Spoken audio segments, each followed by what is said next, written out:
another episode of Rec Talk. I'm your host, Nitin Sharma, founder of RecTools.io. If you're looking for a new supplier for your recruitment business, be it a CRM, be it some training development, be it marketing, outsourcing, anything you need for your recruitment business, head over to RecTools.io. Everything's there. You'll notice that this is a very different set to usual, and that's because I have the distinct pleasure, honour, and I'm really excited about this one because I get to talk about my two favourite things, which is recruitment and wrestling. Ditto. It's going to be so much fun. Right. Alex, thank you so much for inviting me on here. You're L&D... Head of L&D. L&D lead at 11 Investments, and obviously the proud owner of all of this, right? Very kind. Co-founder, co-promoter. I love it. He's the one. I don't see anyone else out here running it like he is. But yeah, cool. Mate, honestly, thank you so much for the invitation. Yes, this is really cool. Really looking forward to this. Exciting and nervous at the same time, I'm afraid. Because I know there's loads of people that are proper business people watching this going, wrestling. What's this guy know? No, it's true. It is true. And I have a lot of chats with people where I'm like, I'll use certain phrases that I know are wrestling phrases. And I know other people are like, that's a wrestling phrase. Yeah. But it works so much in recruitment. The two ones for me that always I use are, in terms of like, if you think about a candidate as to why they won't take a job or why something's not right for a client to deal with you as a recruiter, right? It's cash or creative. Now, who comes up with that? Cash or creative is Jim Ross. Jim Ross. So the two issues he always had as in talent relations were cash or creative. Either the money is not right or the creative is not right. And it's the same thing. I used to tell my guys in my recruitment business, guys, you've got to figure out whether it's a cash issue or a creative issue. Right? I love that. We can end this podcast now. That nothing's going to be better than that. That is so good. The other one for me is Vince McMahon's analogy, right, of you can do business with anyone. We can do business. I don't have to like you. I don't have to agree with you. You know, as a recruiter, your bias shouldn't take any precedent over as to whether or not you're going to put that candidate forward, right? It should be the client makes the decision based on who they think is the right person. Your bias shouldn't come into it. Just do business with anybody. I couldn't agree more. And if I apply it to the wrestling world, like our clients are the customers, the people that are buying the tickets. Right. So I'm not going to lie, there are certainly people, and I'm sure there are going to be some wrestlers watching this thinking, is he talking about me? But there are some wrestlers where I go, I don't get it. I just don't get it. But if people are going to pay tickets to see that person, I have to provide you that service. I have to give you that thing. I might not like them professionally. I might not like them personally. No. But do business, right? The people want it. Let's put this person forward. The parallels are really funnily similar, right? So I have a pro wrestling background myself. It was a hobby, trained and sort of ran a small promotion for very little while. But similar things, right? If you're running a recruitment business, you've got clients that you need to attract and you've got candidates you need to attract, right? And whichever side of the coin you sit on, one is the product and one is the service or whatever, right? In exactly the same way, you can't put a wrestling show on without the wrestlers. Yeah. Because they don't work for you. These are freelancers that you're convincing to go, listen, I put on great shows. Come and do it here. And then, all right, they come, but then the crowd needs to come as well. Correct. Right? Yeah. And so it's a similar, I think the issues and the challenges you have are very kind of similar in that. Oh, absolutely. If you think about it in recruitment, the client is the one that's paying, the candidate isn't. No. It's one of my favourite things. A gent named Andy Sellers really blew my mind when he said this. Like, the candidate is the product, I get that, but they are not paying for this. The client is. Yeah. So in our world, I have to, like today, we've had to book these wrestlers and we've got this wonderful deal here today at Reuters. But let's say I book a venue, I've paid out for that. I've had to pay out for the marketing, I then have to pay out for these wrestlers. I now have to sell tickets. Them wrestlers still get paid. Right. I have to now sell tickets. And it's the bit that the wrestler, I think, forgets, that I'm booking them to sell tickets. Yeah. I need the wrestler to sell the tickets. When the wrestler then doesn't put themselves forward, like, to use insider terms, everyone, things like promos, like I need to promote myself. But a classic thing in wrestling, if we get a bit nerdy, if you're cool with this, like I could do a promo, everyone thinks a promo is like, oh, I'm the best, this guy's terrible, and I'm going to beat him. Well, if you say that the other person's terrible, when you beat him, you've beaten nobody. Like, you need to put the other person over, which is where recruitment I find fascinating, because same thing. We put over our candidates. Hey, look at this guy, and even the client. And poor recruiters sell themselves against their competitors as, oh, we're better than them. Yeah. And it's like, Come on, that doesn't work, right? Yeah. What's your USP? Yeah. What makes you stand out? Well, Yeah. we're better than the people you use. Why? Yeah. Why? Exactly. What do you do differently? I love, and again, people that know me quite well, I will always put someone over as the phrase in wrestling. So you got to put someone over and you go, this person, my opponent today, is one of the best high flyers in the business.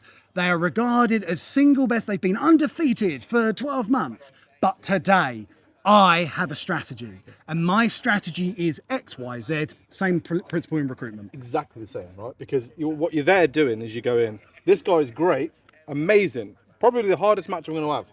But when I beat him, because I will beat him, Exactly. right, I'm going to look $1 million. Your Apply that into recruitment. Listen, Yeah. I'm glad that you use the X company, right? Yeah. Great. They're a great business. In fact, a lot of the candidates I work with are registered with them, and a lot of the clients I work with them. So you're doing something right. Exactly. But I'm going to exactly find a better candidate, or I'm going to be there first, or I'm going to provide you an additional service that they don't do. They're great. So that's the minimum benchmark now. If we And I'm talk, going to deliver above that. I mean, let's talk wrestling. You know, I'm always going to do this, but like, if you think about the best periods in pro wrestling, so for any audience members that have watched wrestling, you've got most people go the Attitude Era. But actually, I like to call it the Nitro era, because that was when WWF and WCW were competing. The competition made them better.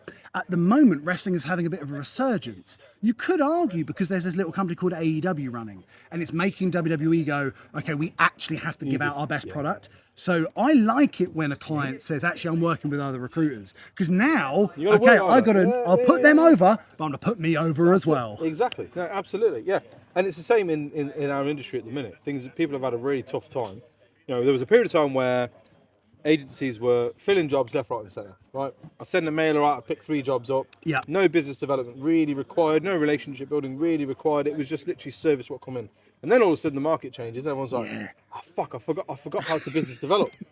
Like, oh, can you do a couple of podcasts on BD? Why? Because my guys are really struggling with it. You forgot how to draw. Yeah. You were the only show in town. Yeah.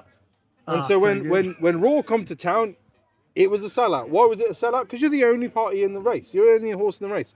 And you're only show in town. Then all of a sudden, hang on, there's this place you could go to. There's that place you could go to. This company's doing pretty well. And then you're like, fuck, man. Yeah. These guys have only got a set amount of money that they're willing to spend on their hobby, which is pro wrestling. Now we need to give them a reason to bring it to us, not the other way around.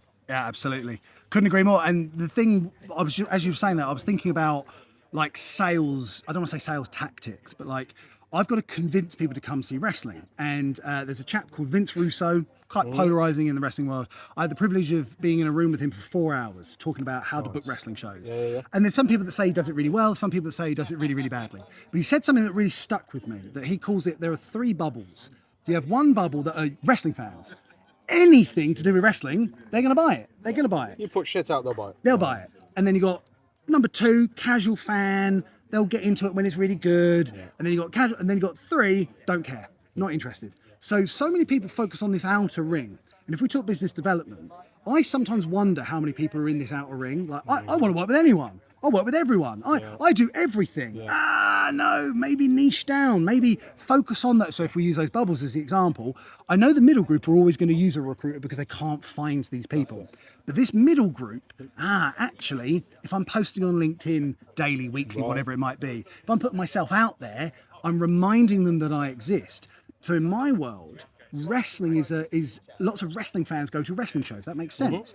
But actually today, and again, today's a great example, I reckon of the 200 people that will be here later today, I reckon 15 of them are what I would consider wrestling fans. The rest of them are families who have seen wrestling and have an interest in it. Not necessarily a need they're just here for a good time. That's the value piece though, isn't it? It's the let me give you something without the need of a transaction there and then. Bingo. That will then get you to go, oh, okay, I didn't know what this was this. Yeah. You know, I didn't realise that agencies do that. Yes. I didn't realise that bit of value you could add to me. I didn't even think Didn't about even that. put those 'Cause together. all the experiences I've had have been rubbish. Just like, oh no, wrestling's fake, it's rubbish, it's this, that and the other. Right, okay, when was the last time you watched wrestling? Well, it was Big Daddy and like Giant A-Stacks. Like, right, you're watching the wrong fucking thing, lad. Like, you know what I mean? You watch some shit and then you go, this is what it all is. I mean, the fake thing is always, I'm going to talk about it now because I don't know when I get another chance to talk about this, but I always find that the worst argument because I sort of look at them and I go, so that film you watched yesterday, you're telling me that was a documentary. You're telling me Iron Man was a documentary. I did not know that. You're telling me, let's even be a little bit political here, like even the news, you go, I want there to be a little ding that comes up, ding, this is an opinion, because a lot of it is opinion. There's a guy called Eric Bischoff, who I'm a huge fan of, and he does this amazing TED talk about how the news makes you feel, not think. The news is there to make you go, oh, that's wrong. We shouldn't be doing that. It's not informing us, it's making us feel. And I think that's what we do in pro wrestling. Good guys, bad guys. Again, that applies into, and this is why for me, it's like the two are synonymous, right? The same thing applies in recruitment. You've got people who just don't like recruiters. You guys are people pimps. You just push CVs around. Pimps. You don't do anything. That's going to be my next wrestler. People pimps, yeah. Group of recruiters coming out. Slick suits, hair back. Oh my God, we've got a character. Right, do you want to do it later today? I'm not about that life anymore. But do you know what I mean? It's sort of like, this is why I've always said, like, the parallels are there, because actually, you know, when you really break it down, I mean, I've been banging this drum for the last year and a half, right? Recruitment is not a sales job anymore. It used to be, and I agree with that. Sales plays a small part in what you do. But recruitment is not a sales job, it's a marketing job. Yes. You can't sell a wrestling show. You can promote it. You can market your wrestling show and people will come. You can't force me, oh yeah, what are you doing next Saturday? You said you weren't doing anything. I've tried. You said you weren't doing anything though. You said you had £10 to spare, and you said you weren't doing anything. So you have to come to my event now. Such a good point. Same thing. Yeah. Exactly the same thing. You can't sell a candidate a job. I'm supporting an old client at the minute with a role. She interviewed, she's happy where she is, she's been offered the job, and she's like, listen, the thing is, I'm really happy where I am. And she's like, but you know, don't try and sell the job to me. I'm not going to sell it. Listen, if you're happy where you are, I've done what I was supposed to do. I presented you an opportunity, I marketed you to them, they like the look of you, you went, you did your interview, Love it. They like you, they want you. Love it. That's the offer, that's what it is. The rest is on you. Agreed. You want it, great. If not, I've got to go back and find someone else. Yeah. Because in sales, I will say this, in sales you cast the net far and wide. You qualify in as much as you can. You throw that net out, and if you're catching crawfish, dolphins, and whatever else that fucking comes back, great. I've sold to all of these people, or I've got all these prospects. Yes. In marketing, you qualify out people. Yeah. I run a wrestling show. So, do I want non-wrestling fans coming? Of course I fucking don't. Get rid of them. Right? Let me niche down a little bit further. Yeah. I want casual fans to come along. Perfect. Because the show I'm putting on is, you know, small booking fee. It's in a different venue. They're going to come along and be like, I've heard of you guys. Didn't know about you guys. This is a really cool shit that you guys are pulling. I love this. I got to meet and greet some of you. This is brilliant. Right? Because you're qualifying in the people you want to do business with. And you're qualifying out the ones that you know you're never going to turn. I'm going to give my personal story away or secret away. So, like, the thing about recruitment, I think it made me a better. It basically allowed this to happen. So, I look back. So, I was very lucky. I joined a company called Optimus Search back in the day. They taught me lots of things. I'm now at 11 Investments, where we obviously roll out training. And the phrase I use is, I've got to practice what I preach. Yeah. So one of the things we talk about is getting yourself out there, delivering value, and basically networking and meeting people. So there was one day I was delayed on a train, classic, and I was looking at my wrestling, shocker, right? Avanti West Coast, my So I was on the train and I was looking at my competition going, why are they able to get 200 people to a building? How are they doing it? So I sort of created like a pro and a con list. And then I realized, I went, wait, why don't I apply my recruitment logic to the wrestling world? Because no one else is doing that. So the speed version of this story, I started going to networking events, which is very outside my bag. So I would go to so we're here at the moment in Reuters, and actually they hosted an event, and I was asked to speak at it, which madness. But I did my speech, and it was about wrestling. It was about how interactive it is, and if I'm honest, I was touting for sponsorship. So I was like, that's what I'll do. So I gave a passionate speech, but actually the venue, we're here today.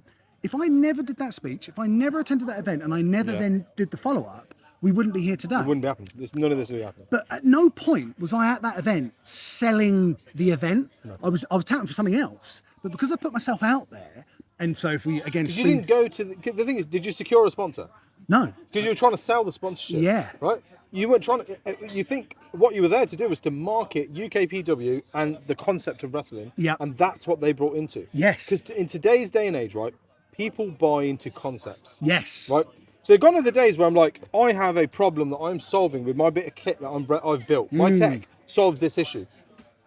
Today's market is, I've built this kit or this bit of tech that does this. And sectors and industries will go, I can use that in my space. Yeah. Dripify is a perfect example, Tell me more. right? It's a LinkedIn automation. Yeah. They didn't go, oh, recruiters, we've built something perfect for you guys. You know, you plug into your LinkedIn and it goes out and it connects out with people and you can workflow out a communications list of who you want to speak to, right? No, they went, hey, we've built an automation platform for LinkedIn. This is how it works. And estate agents are like, oh, we could use that. Yes. And accountants are like, oh, we could use that. Yeah. And recruiters are like, holy shit, we could do that, right?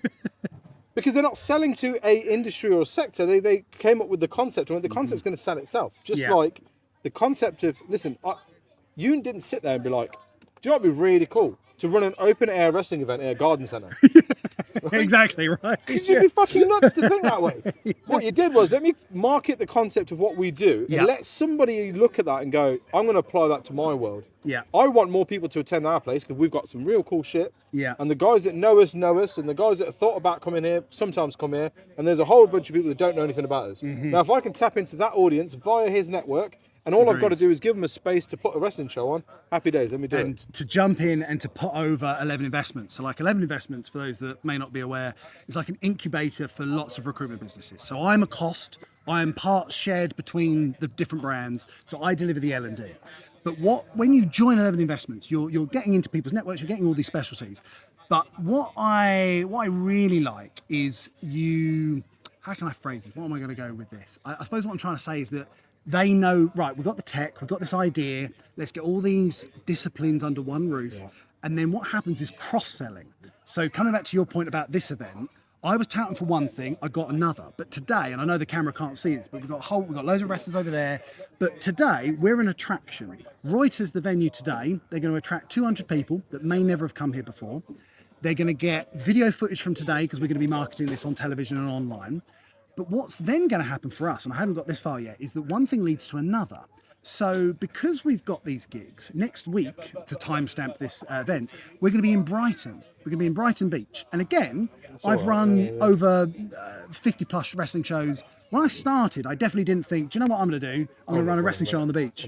I never thought that. But by doing one thing led to another, networking, get out there, connecting with people, talking to people, building those connections. All of a sudden, I'm getting inbound business going, hey, I saw that picture of UKPW on the high street. How do I get a piece of that action?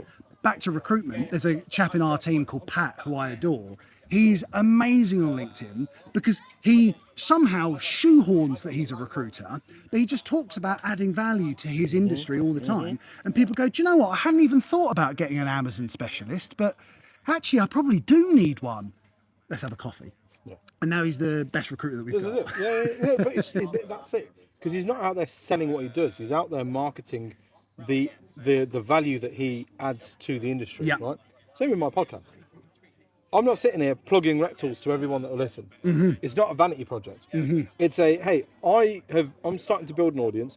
Let me platform people that deserve a voice and actually don't have the marketing budget that some of the bigger guys have. And let's see if something comes off the back of this. Actually, I haven't told you this. I've gone to a few suppliers from your website. I've gone through and I've gone, Let's clip that. Yeah, no, like genuinely, like, because we're like, I've looked, you know how things are, you don't know what's out there. No. So you've got to start looking around. And so for the record, and again, to timestamp this, like, I love tech and I actually don't come from recruitment. So this is where a lot of people get sort of a bit confused by my background, because I'm actually from banking. That's actually my background.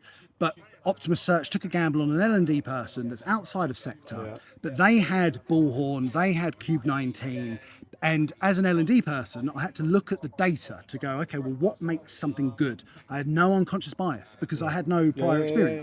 And now I look back and I'm so lucky in that, because now I understand how tech can help recruitment. I joined another business, I won't name them, but I joined another business and their tech stack was quite poor. And I was baffled. They still did what they did, but I couldn't believe that they couldn't see how technology could make their job easier, but better, and actually make more money. It was that, what's that phrase? Speculate to accumulate. Yeah. And But the thing is that this is like quite common for a lot of business owners, especially in recruitment, is you don't know what you don't know. No, you don't know. Right? So you don't know if there's a better way to do something. And only by networking and only by meeting new people and only by putting yourself out into situations, that's when, you could have sat there and been like, right, how do I put more shows on? How do I put more shows on? You know, what could I do?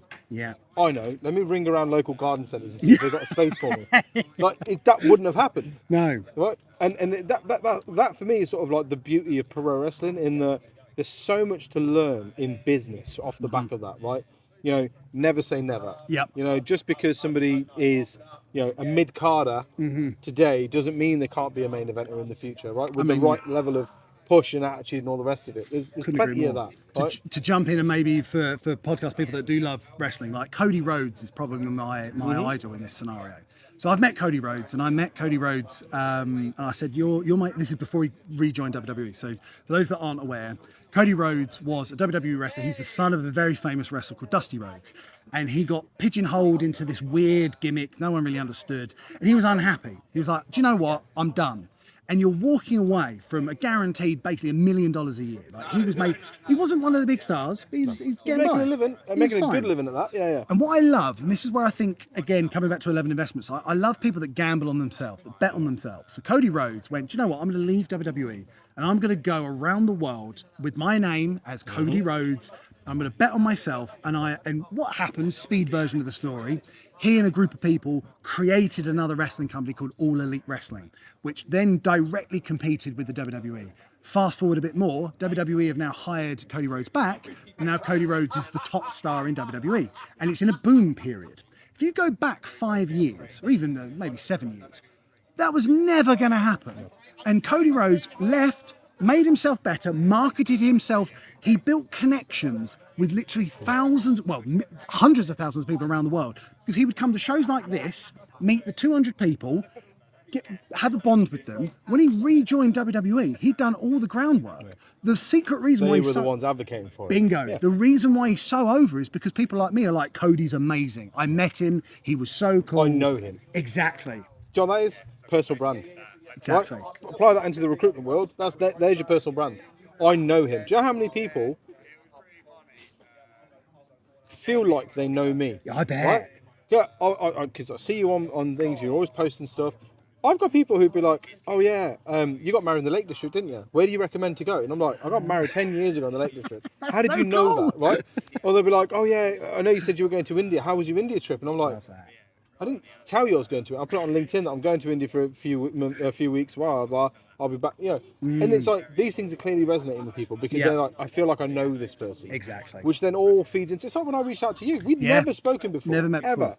And I'm like, I've seen this guy on my feed all the time. He's into wrestling. We're going to do something at some point, right? I'm going to make some time, and I'll be like, nah, fuck it, we need to do something. And that's Here we where are. it's come from, right?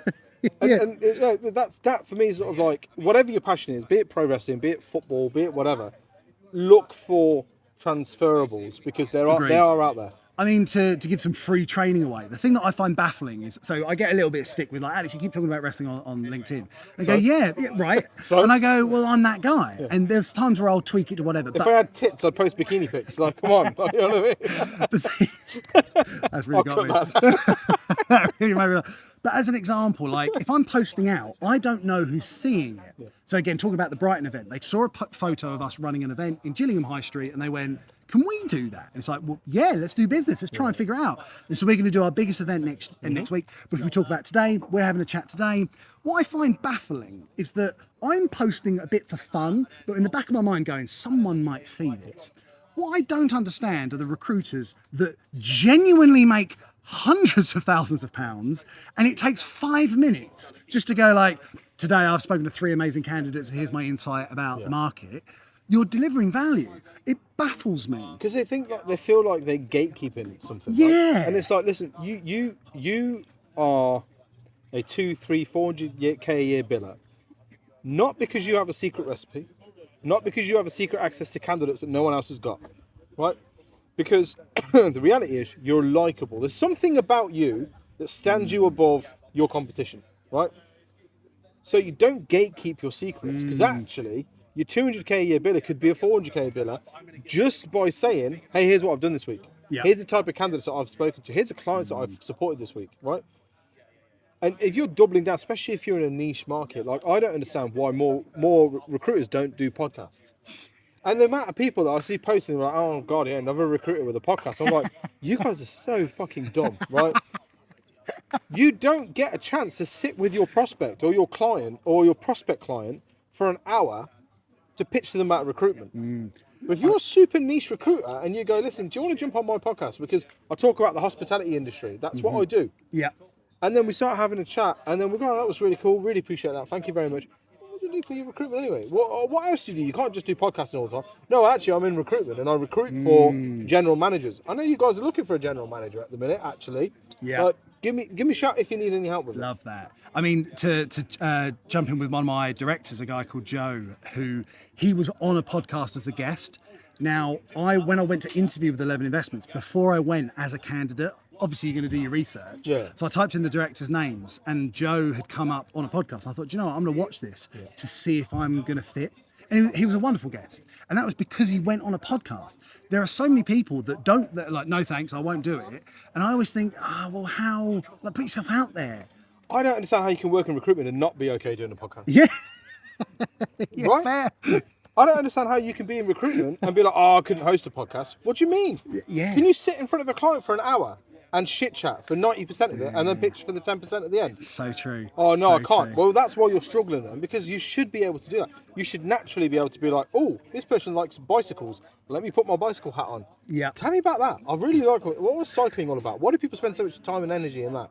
You know? So true. Oh, you're into golf. Tell me about golf. I'd love to go golf. You know? Makes sense, right? I'm 40 years old. I've never been fishing. Tell me about fishing. On that Right. point, and I've mentioned Andy Sellers before. He did a wonderful bit of candidate control with me. Yeah. I need to tell you the story. You're going to love this story so much. So I went in for an interview. I was happy in my role as I was, but I was a little bit interested. So I met all the directors. I've got to mention Charlie as well, who I think is a fantastic director. He's my direct line. I can't say enough good things. But I was in this room and I was still on the fence. And obviously behind the scenes, Andy Sellers was like, leave him with me. I'll convince him to join. Great. got this, guys. So we sat down and he asked me the impossible question. Alex, and I wasn't expecting this. This is an interview. I can't stress this enough. And he goes, Alex, I need you to answer the following question. Who is your favourite wrestler? And already I'm like, I want to work here. Yeah. Immediately, I was like, I want to work here. And I was like, Andy, that's too hard. I've watched it all my life. And he goes, no, Alex, if you're going to be one of our senior leaders, I need to know you can make a decision. Who is the best wrestler in your opinion? And then I sort of panicked. And then the first name that came to my head was Bret the Hitman Hart. He was the man that I loved when I got in. I sort of got into it just at the Hulk Hogan era, but I grew up in the Bret Hart sort of 93, 97 period. So I said Bret Hart. Fine, cool. We had our chat. Off I went. And I'd made my mind up. So I was on the train the following day going into London, and I needed to hand in my notice to my current employer.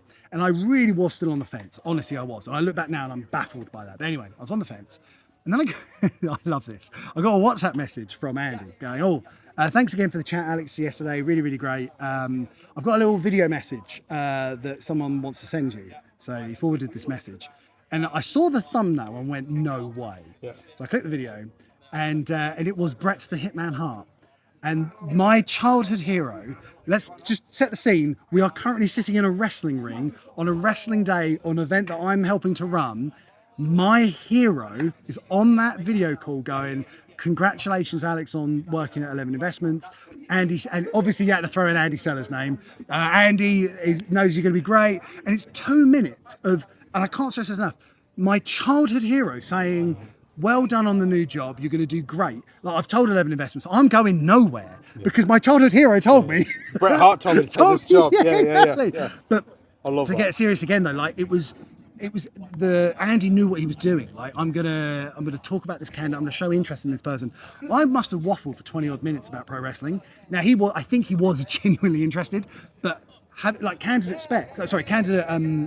meetings. Let them just build that rapport. Same with clients. Let them tell their nonsense. All of a sudden you build that connection, and then all of a sudden when you then go back, you go, wait, someone just mentioned about ultimate frisbee.